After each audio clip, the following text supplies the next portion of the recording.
Well, you surprised me. Caught me right in the act.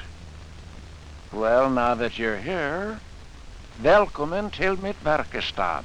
Welcome to my workshop. I am making another troll. Her name is Risegigra, a girl troll. She is the wife of Risegubben, the forest troll. Norway had many trolls. There were big ones and small ones, fat ones and lean ones, mean ones and ugly ones. There were three kinds of ugly ones: ugly, uglier, and ugliest. Many of the trolls lived high in the mountains. They were also found on farms or at sea. In fact, they were found wherever people had problems.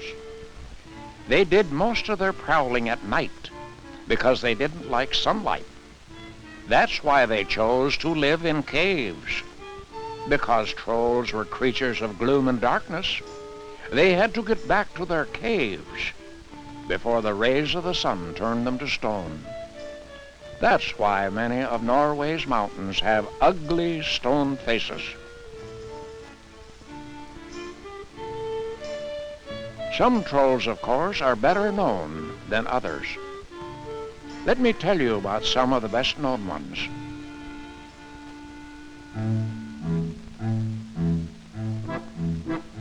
This is Risegubben, the forest troll. He was huge and ugly, with a surly disposition. Grandpa cautioned us to be careful when we entered the forest. It is the domain of Risegubben, and he'll make you pay dearly for any mistakes you make. The forest troll regarded the people as intruders who had no right to be there.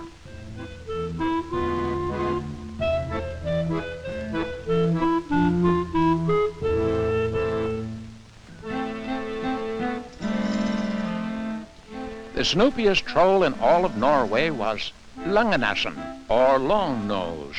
He was always sticking his nose into someone else's business. Even the other trolls had little use for Langenassen. It doesn't pay to be a snoop.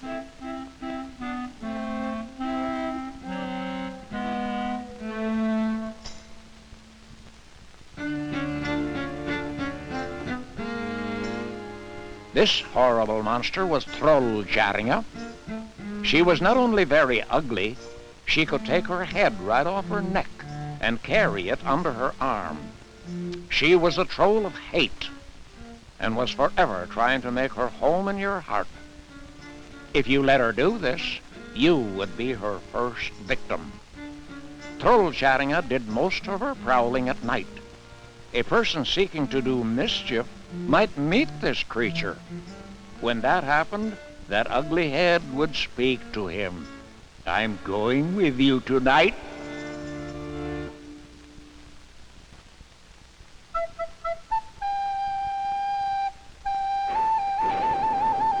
Visiting in the troll cave this night is Dragen, the troll of the sea. You wouldn't find Dragen in the cave very often. He is usually down by the harbor, bothering the fishermen. He sailed the stormy sea in a half-boat that did not sink. Wise old fishermen feared him and resisted all his temptations. They also carried a pocket full of cemetery dirt to throw in his face if he got too close.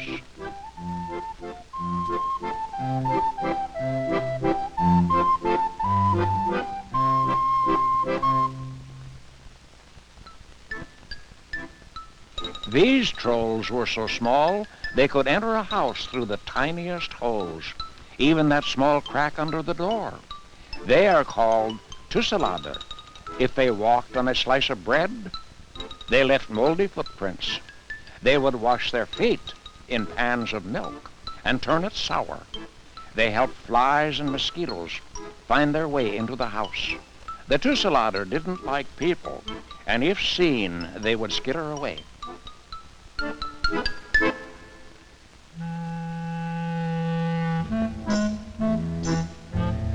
Living in the deep, dark forest is a miserable scamp named Tussen.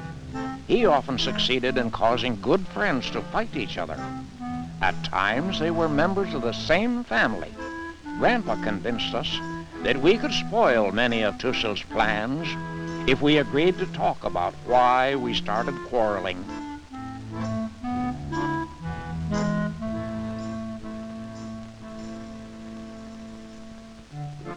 When the flirt, Huldra, wore her magic cap, she looked very attractive. Without this cap, she's an ugly monster. Huldra had a tail, like most of the trolls.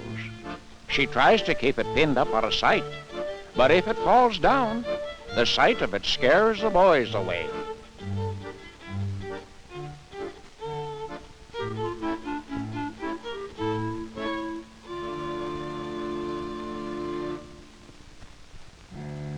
In old Norway, it was believed that people who needlessly worried also did so after they were dead and buried.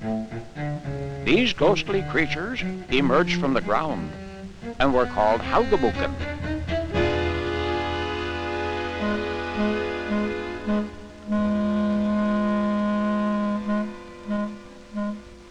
They came back to spy on the people. They prowled the dark barns and peeked in the windows of places where they heard music. The Haugabuken seemed to be afraid. Such people were not tending to their work.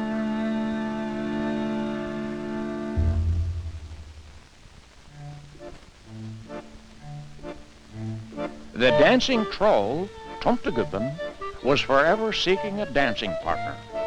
He was not choosy. A girl or a scarecrow suited him. He even looked like a scarecrow himself. His clothing came from trash bins and garbage cans. He was dirty. He never took a bath or combed his hair. He smelled like an old goat. He was apt to pounce on any girl who was not as careful as she should be. Under the bridge lived the brood troller, who believed that all bridges belonged to him. He continued to think so until he met his end when a big billy goat gruff refused to be bullied. In a huge cavern under Dovre Mountain lived Dovregubben, the king of the trolls. He ruled all of trolldom in golden splendor. The floor was paved with gold, a gold throne, gold scepter, and a crown of gold. Even his clothing glittered with gold.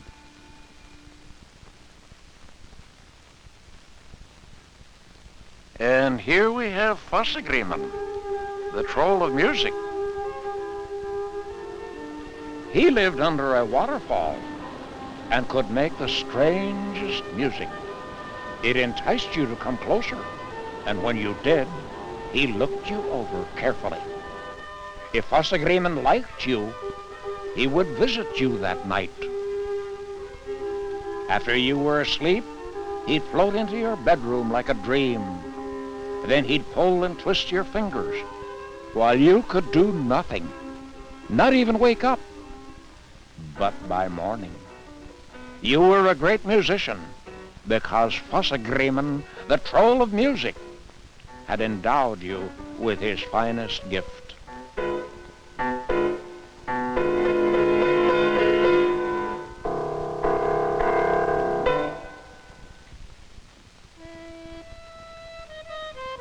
Now here's an interesting fellow, Toby Trefoot, the barn troll. He enjoyed kicking people, especially some farmer who wanted to be kind to his animals and didn't know that Toby was coming to visit.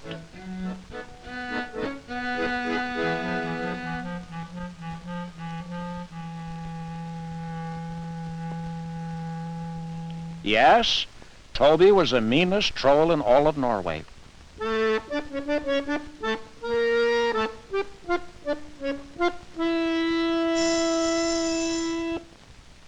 He cut off his own leg and put on a wooden one, so his kicks would hurt more.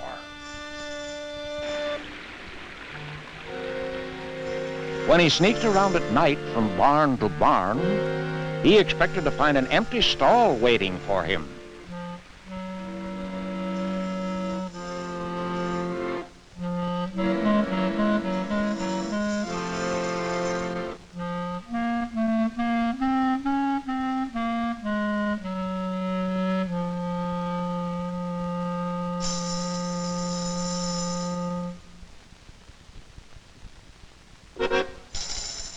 Whoops! There's a horse in here.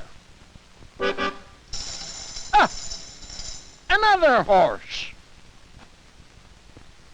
And a horse here, too. Toby is very angry.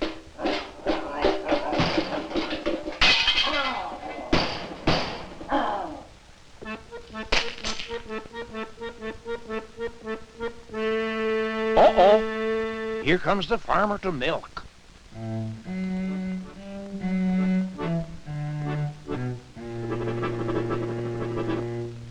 Ouch!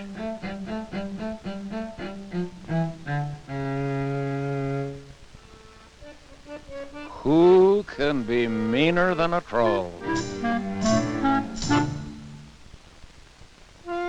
High in the mountains lived the largest of the trolls, Fjelltrollet, big, mean, and powerful. This one carried a big rock that he wouldn't mind dropping on some reckless person's head. These trolls were very dangerous. There was one troll who never seemed to learn that every lie he told brought another wart on his nose. He was Stureligar, the biggest liar in all of Norway. This Fjelltrollet was so powerful that when he stomped his foot once, it made an avalanche. Twice, and it caused an earthquake.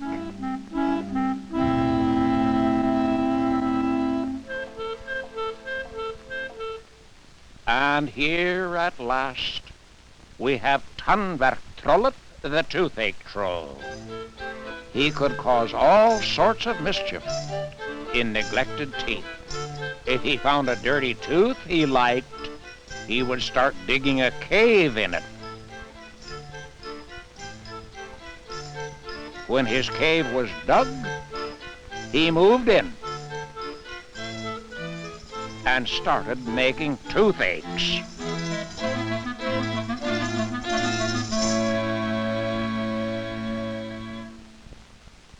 And there you are, boys and girls, the trolls of Norway.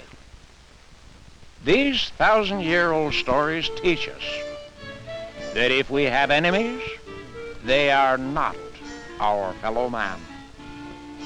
They are trolls. It makes no matter if they live in the forest, on your back, or in your heart. They are your enemies and mine.